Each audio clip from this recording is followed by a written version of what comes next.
I'm Jim Piacenti with Fantasy Alarm, and I'm back with a few deep cuts for Week 8, just in case you missed out on your top waiver wire bids. Number 1, wide receiver for Indianapolis, Marcus Johnson. Johnson went 3 for 3 with 53 yards and then 5 for 8 with 108 yards in his last 2 games before the bye week.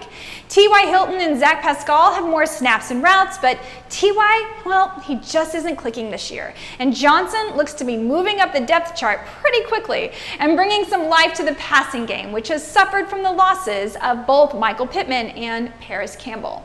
Number 2, Jimmy G.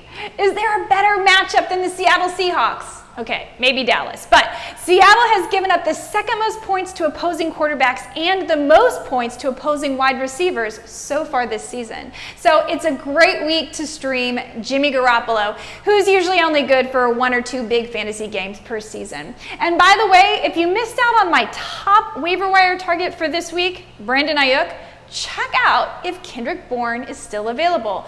With no Deebo Samuel and this juicy matchup, he could return to getting 5 or more targets and give you a solid Week 8 performance. Number 3, how about running back Eno Benjamin?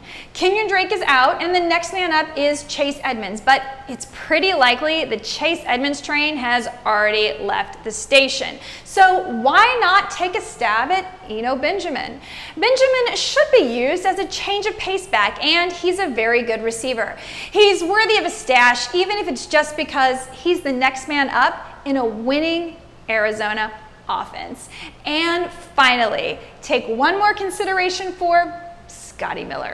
Chris Godwin has a fractured finger and he went into surgery. He'll be out this week, and it seems like Evans, well, he's kind of become a ghost. Enter, again, Scotty Miller. Brady seems to be on fire lately, including a 4-touchdown game last week versus Las Vegas. Well, guess what? This week they get the flailing New York Giants. Brady found Miller last week for 109 yards and a touchdown. Miller's play has been very boomer bust, but with James Bradbury likely sticking to Mike Evans, this week could easily be another boom.